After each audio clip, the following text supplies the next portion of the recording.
Hello my dear students, आज हम हिंदी विषय से एक व्याकरण का विषय लेके आए हैं और वो है वर्ण विचार। तो आज का जो ये विषय है ये है कक्षा 6ठी से लेकर कक्षा 8वीं के छात्रों के लिए। तो बेटा सबसे पहली बात, वर्ण किसे कहते हैं? ठीक है, तो छोटी से छोटी ध्वनि जिसके टुकड़े नहीं किए जा सकते उसे वर्ण कहते हैं। जैसे देखो अ को क्या आप तोड़ सकते हो? नहीं। आप बताइए ऊ को तोड़ के आप क्या लिखोगे? तो छोटी से छोटी ध्वनि जिसके हम टुकड़े नहीं कर सकते उसे हम वर्ण कहते हैं। और इसके साथ साथ एक और प्रश्न ये होता है कि भाषा की सबसे छोटी इकाई कौन सी है? तो भाषा की सबसे छोटी इकाई है वर्ण। तो यहाँ पे आपको दो प्रश्न होते हैं और हमें इन दोनों के उत्तर हमें आने चाहिए, हमारे लिए अनिवार्य है। अब देखिए वर्णमाला क्या होता है एक बात, और वर्णमाला की आवश्यकता क्यों हुई दूसरी बात। अब हमारे पास हिंदी में इतने सारे वर्ण हैं, 11 स्वर हैं, 33 व्यंजन हैं। इन इतने सारे वर्णों को हमें कैसे पता चलेगा कि पहले हमें कौन सा स्वर बोलना है, या हमें फिर कौन सा स्वर लिखना है, या हमें कौन से व्यंजन को पहले बोलना है? तो इतने सभी व्यंजनों को, वर्णों को, सभी वर्णों को क्रम में बांधने के लिए हमें वर्णमाला की आवश्यकता पड़ी। ठीक है, वर्णमाला के माध्यम से ही जो विशेषज्ञ हैं हिंदी के, उन्होंने इतने सारे वर्णों को क्रम में रखना शुरू किया। इसीलिए वर्णमाला की आवश्यकता हमें पड़ी थी। अब हम कहते हैं वर्णमाला किसे कहते हैं? तो वर्णों का व्यवस्थित समूह वर्णमाला कहलाता है। इन वर्णों को क्रम में लिखना ही वर्णमाला है। अब आप बात कीजिए स्वर की, तो स्वर में आप उसे क्रम में लिखते हो अ आ, ई उ ऊ, री ए आई ओ औ, इस प्रकार। तो क्रम है ना इसका। आप पहले कभी भी ई नहीं लिख सकते, पहले आप ई फिर आप अ, आप ऐसे नहीं कर सकते। ठीक है बेटे। दूसरा, वर्ण के कितने भेद होते हैं? 2। अब इतने सारे वर्ण हैं जो हिंदी में, इसके भेद कितने हैं? 2 हैं। वो कौन से? स्वर और व्यंजन। स्वर और व्यंजन। अब बेटा स्वर किसे कहते हैं? जिन ध्वनियों के उच्चारण के समय हवा मुख से बिना रुकावट के निकले उन्हें आप स्वर कहते हैं। ठीक है। अब आप जैसे आप बोलते अ आ ई है ना, ऊ से री ए आई ओ औ। अब जब इनको बोल रहे हैं तो हमारे मुख से जो हवा है वो बिना रुकावट के निकल रही है, तो हम उन्हें कहेंगे स्वर। तो आपको परिभाषा आनी चाहिए, क्योंकि परीक्षा में जब आप 12वीं के बाद में परीक्षा देने जाते हैं जॉब के लिए, तो आपको ये पूछा जाता है स्वर कितने हैं? 11। स्वर किसे कहते हैं? तो आपको 4 परिभाषाएं लिख के आती हैं, आपको पता होना चाहिए कि कौन सी सही है। अब देखिए स्वर के कितने भेद हैं? 11। अब ये जो स्वर हैं, इसके जो भेद, स्वर कितने होते हैं? सॉरी 11 होते हैं, लेकिन इन स्वरों के भेद कितने हैं? इन 11 स्वरों को हमें कैसे पता चलेगा इनके क्या नाम है, हम इन्हें कैसे विभाजित करें? तो इन 11 स्वरों को फिर हमने 3 तरीके से विभाजित किया। पहला तरीका है ह्रस्व स्वर। ह्रस्व स्वर में क्या होता है बेटा? जिन स्वरों के उच्चारण में कम समय लगे उसे आप ह्रस्व स्वर बोलते हैं। कम समय लगता है, ये 4 हैं। हिंदी भाषा में 4 ह्रस्व स्वर होते हैं बेटा, अ ई उ और री। अब बेटा जैसे मैंने आपको बताया, दूसरा है दीर्घ स्वर। दीर्घ स्वर में क्या होता है? ह्रस्व स्वर के दुगुना समय। ह्रस्व स्वर को बोलने के लिए जितना समय लगता है उसका डबल समय लगेगा, उसका 2 गुना समय लगेगा, तो आपका बनेगा दीर्घ। दीर्घ का मतलब ये होता है 2 गुना। अब इसमें देखो फिर क्या आएगा? ये कितने होते बेटे? दीर्घ जो होते हैं, दीर्घ स्वर कितने होते हैं बेटे? 7। दीर्घ स्वर की संख्या कितनी है? 7। आपको संख्या भी याद करनी पड़ेगी, और आपको ये भी याद करनी पड़ेगी कौन से। देखो आ, अब आपने अ बोला तो अ के दुगना समय लगा के आप बोलते हो आ, फिर आप बोलते हो ई, फिर आप दुगना समय लगा बोलते हो ई। तो आपके ये जो 7 है ये है दीर्घ स्वर। आ ई उ ए आई ओ और औ, ये 7 आपके हैं दीर्घ स्वर। ये है बेटा पलूट। पलूट स्वर है ना, लू में छोटे की मात्रा है। पलूट स्वर, इसमें क्या होता है? ह्रस्व स्वर के 3 गुना समय। ह्रस्व स्वर को बोलने के टाइम जितना समय लगेगा उसको 3 गुना ज़्यादा समय लगेगा। अधिकतर इनका उच्चारण संबोधन के लिए होता है। जब हम किसी को बुलाते हैं, कुछ कहते हैं, तो संबोधन में अधिकतर पलूट स्वर का प्रयोग होता है, जितना मैंने देखा बच्चों।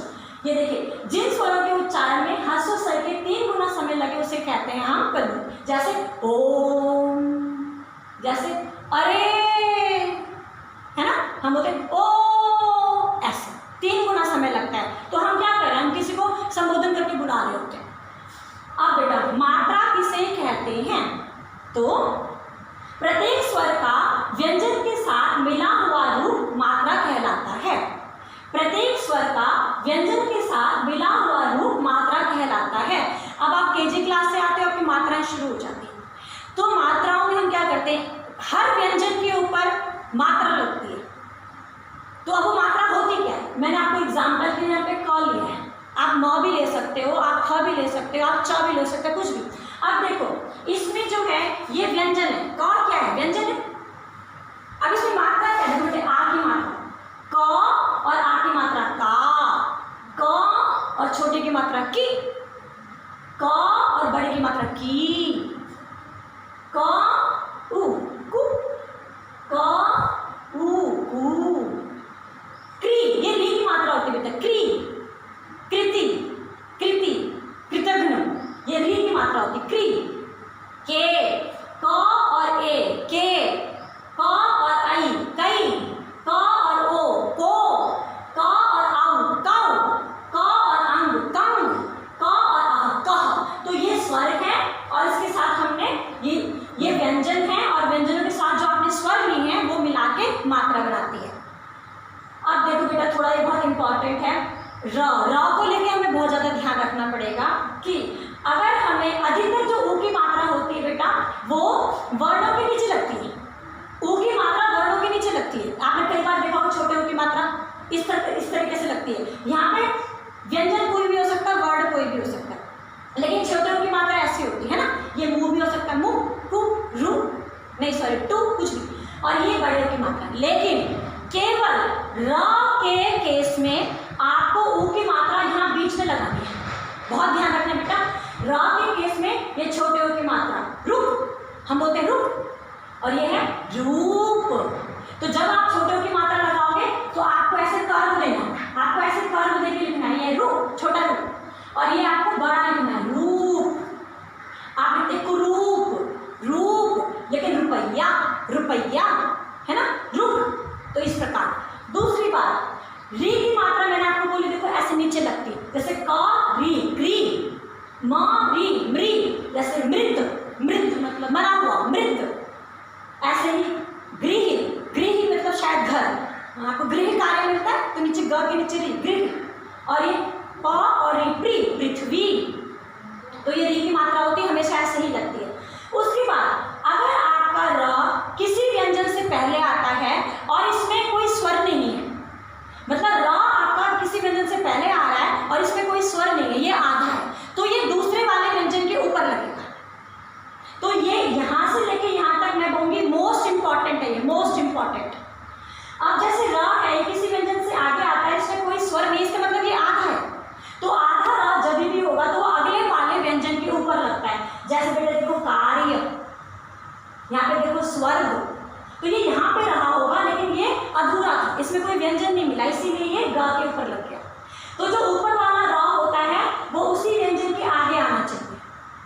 अब दूसरा देखो र, अगर र किसी व्यंजन के साथ है, जैसे मैंने आपको कहा था कि हर व्यंजन के साथ एक मात्रा जुड़ती है, तो अगर आपने र को ही मात्रा बना लिया तो ठीक है, हम तो यहाँ पर दो वर्णों को मिलके काम हो रहा है। अब मान लो किसी व्यंजन में आपने र को जोड़ा, मतलब आपने क्या प और र, ये प आधा है और आपने इसमें र लगा दिया, तो प के साथ अगर र मिलेगा तो उसका प्र, प्र, इस प्रकार से इस र की मात्रा को लगाएंगे। इसका मतलब ये है कि आपने इस र को किसी व्यंजन के साथ मिलाया है और जिस व्यंजन के साथ मिलाया है वो अधूरा है, उसमें और नहीं है, ठीक है ना। तो ये बना प्र, जैसे प्रश्न, जैसे प्रतिदिन, जैसे प्रत्येक, ऐसे।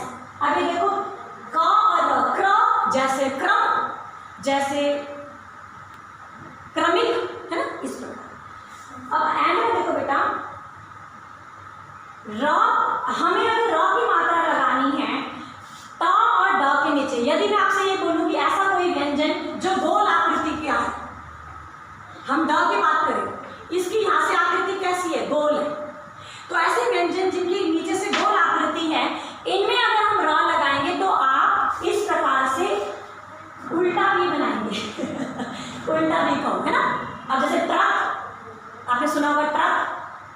वायलिन, इस तरीके से। ये ड्र, ड्रम, ठीक है बेटा। तो इस तरीके से हम र की मात्रा को, जिस व्यंजनों की बनावट नीचे से गोलाकार होती है तो वहां पे हम ये भी र की र है, लेकिन ये वी, उल्टा वी को इस प्रकार लगेगा।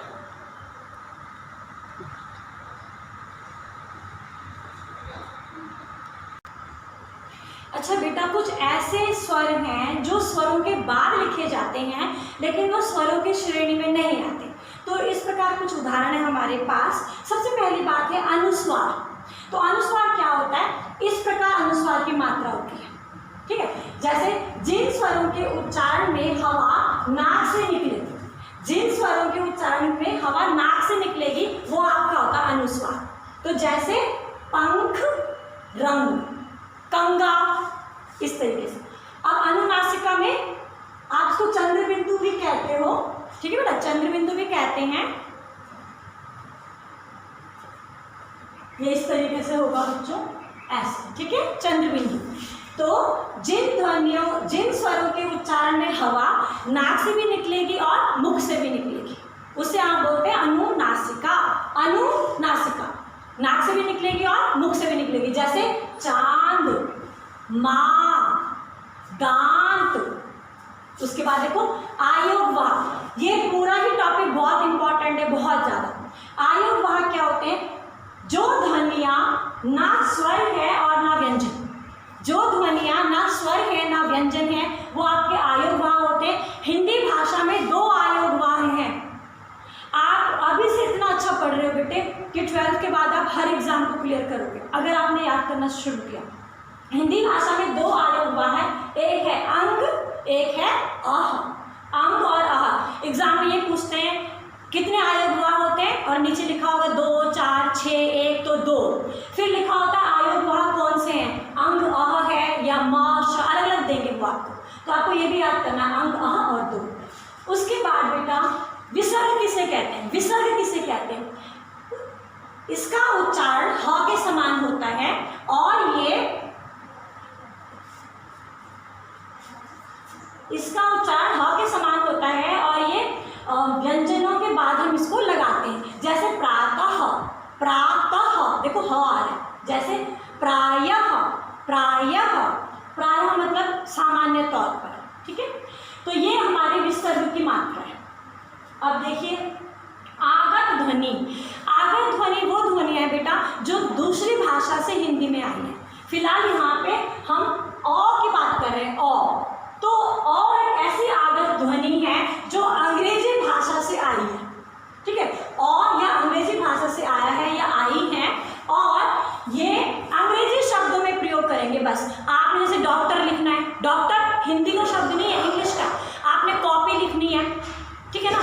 तो इस प्रकार अगर आप इन शब्दों को लिखे हो, इंग्लिश वाले शब्द को जब लिखते हो तो हमें इस आगत ध्वनि की जरूरत होती है और इसे हम बोलते हैं अ, ठीक है ना। कॉपी, मान लो आपने लिखना मॉप, तो आप कैसे लिखेगा, कैसे लिखेंगे? मॉप, शायद ऐसे बनेगा मॉप, ठीक है। मॉप मतलब पोछा होता है। चलिए अब आपके एंड में है हलन। हलन किसे कहते हैं? यहाँ व्यंजन के नीचे स्वर रहित होता है। जो हलन है इसमें कोई स्वर नहीं है, ये स्वर रहित है और लगता कहाँ है? व्यंजनों के नीचे। तो व्यंजन के नीचे लगेगा और स्वर रहित होगा और इस प्रकार से ये हलन होता है, इसको बोलते हैं हलन। तो जैसे विद्या, अब ये द आपका, ये जो द है ये आपका व्यंजन है और इसके नीचे ये आपने हलंत लगाया विद्या। ऐसे ये शुद्ध है, द फिर आपका व्यंजन है और नीचे आपने हलंत लगाया, ठीक है बेटा। तो इस तरीके से आज हमने वर्णमाला किया, लेकिन वर्णमाला में हमने स्वर